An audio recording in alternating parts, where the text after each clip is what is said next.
સમાચારોમાં આગળ વધીએ। આતિશી બનશે દિલ્હીના નવા મુખ્યમંત્રી। આપના ધારાસભ્ય દળની બેઠકમાં નિર્ણય લેવામાં આવ્યો। કેજરીવાલે આતિશીના નામનો પ્રસ્તાવ રાખ્યો।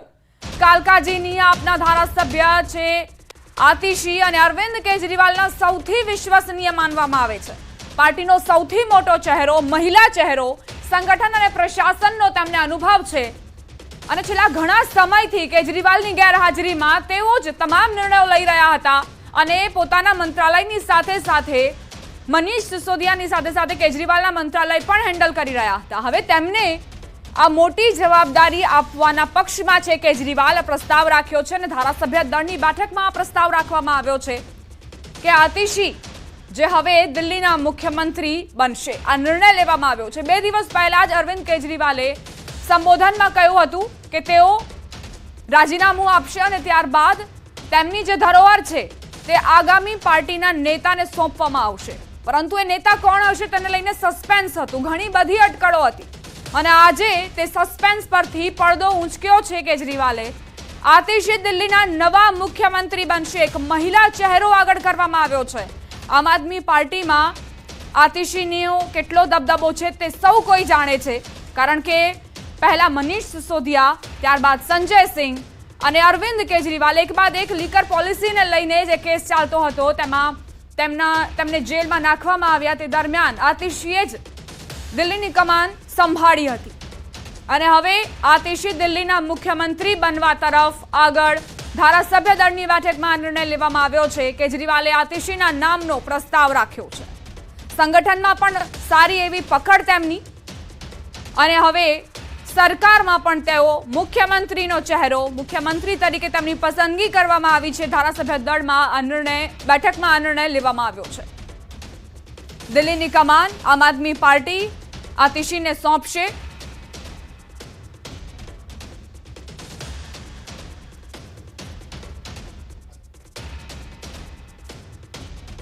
હવે આગળ વાત કરીશું ભાદરવી પૂનમની।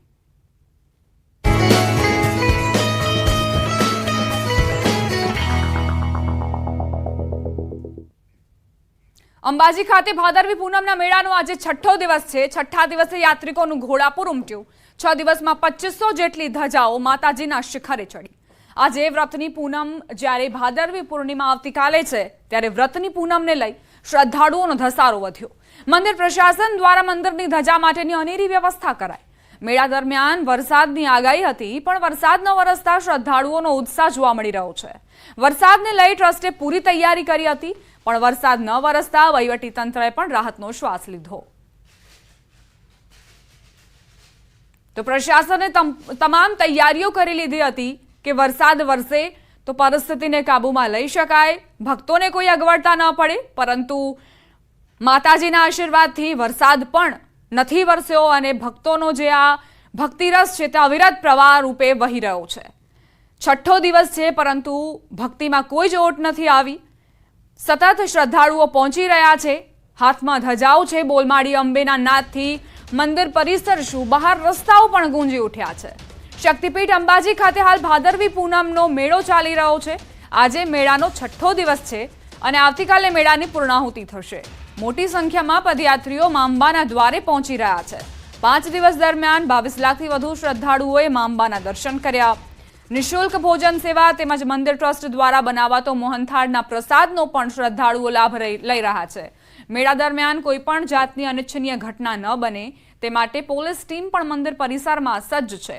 જિલ્લા કલેક્ટર અને જિલ્લા પોલીસ વડાએ મેળા અંગે સમગ્ર માહિતી મેળવી। સંવાદદાતા દીપિકા જોડાઈ ગયા છે વધુ જાણકારી સાથે। દીપિકા, 6ઠ્ઠો દિવસ છે, ભક્તિરસ કેવા પ્રકારનો તમને નજરે પડી રહ્યો છે? બિલકુલ, અત્યારે રાજકોટનો સંઘ ખાસ કરીને અંબાજી મંદિરમાં પહોંચી ચૂક્યો છે। આપ જોઈ રહ્યા છો એક જ સરખા પરિવેશની સાથે અહીં રાજકોટનો સંઘ છે તે આવી ચૂક્યો છે। માથે માંડવી લઈને આ તમામ લોકો છે દર વર્ષે ખાસ કરીને ગરબા કરતા હોય છે અને વિશેષ પ્રકારે આયોજન કરતા હોય છે। મારી સાથે જે બેન છે જે રાજકોટથી આવે છે તેમની સાથે વાત કરીશું। બેન, દર વર્ષે તમે આ પ્રકારે ખાસ આવતા હોય છો, શું કહેશો આ વખતે શું નવું લઈને આવ્યા છો અને મા પ્રત્યે શ્રદ્ધા કેટલી? બસ નવું તો બીજું કંઈ નહીં, પણ અમે ચાલતા ચાલતા સરસ રીતે આવીએ છીએ, રમતા ગાતા અને ગરબા ગાતા ગાતા આવીએ છીએ। ત્યારે જે મા પ્રત્યેની શ્રદ્ધા અને વિશ્વાસ છે એ વિશ્વાસ તો જો કે અમે શબ્દોમાં વર્ણવી જ ન શકીએ. બાકી માને પ્રસન્ન કરવા અમે સારા કપડાં ને સારા ઘરેણાં બધું પહેરી સજી ધજી અને આવીએ કે બસ માં ખુશ થઈ જાય. અચ્છા, કેટલા વર્ષથી આવો છો બેન? 23 વર્ષથી આવીએ છીએ. 23 વર્ષથી આવો છો ને 23 વર્ષથી આપ જોઈ રહ્યા છો કે અહીં માના ચાચર ચોકની અંદર તમામ લોકો છે તેઓ 23 વર્ષથી આવતા હોય છે અને 23 વર્ષથી આખો સંઘ છે તે ખાસ કરીને ગરબા કરીને માની ભક્તિ છે તે ભજવતા હોય છે. વર્ષોથી આવતી આ સંઘની જે પરંપરા છે તે આજે પણ ચાલી આવી છે. કહેવામાં એક પ્રકારનો ઉત્સાહ જોવા મળી રહ્યો છે. કોઈના નારે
આભાર દીપિકા જાણકારી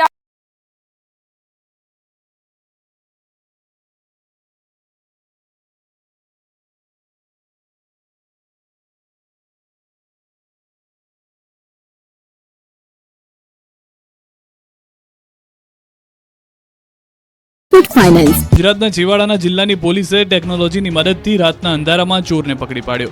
થર્મલ નાઇટ વિઝન કેમેરાની મદદથી જંગલમાં ચોરી કરીને ભાગતા ચોરને પોલીસે પકડી પાડ્યો. દાહોદના જાલોદ નગરમાં આવેલા મહાદેવ મંદિરમાં અડધી રાત્રે ચોર ત્રાટક્યા. ચોરોએ મંદિરમાં ચોરી કરવા તાળા તોડવાનો પ્રયાસ કર્યો, પરંતુ તેના અવાજથી આસપાસના લોકો જાગી ગયા. લોકોએ તાત્કાલિક પોલીસનો સંપર્ક કર્યો. મંદિરનો ચોર ગાઢ જંગલમાં ભાગી ગયો. પોલીસ અને ગામ લોકોને જોઈ ચોર ભાગી ગયો અને નજીકના ખેતરોમાં દોડવા લાગ્યા. ચોરોએ બચવા માટે પણ પથ્થરમારો કર્યો. ખેતરોમાં ઢીચણ સુધી પાણી અને કાદવ કીચડની વચ્ચે આગળ ચોર અને પાછળ પોલીસનો ખેલ ચાલી રહ્યો હતો.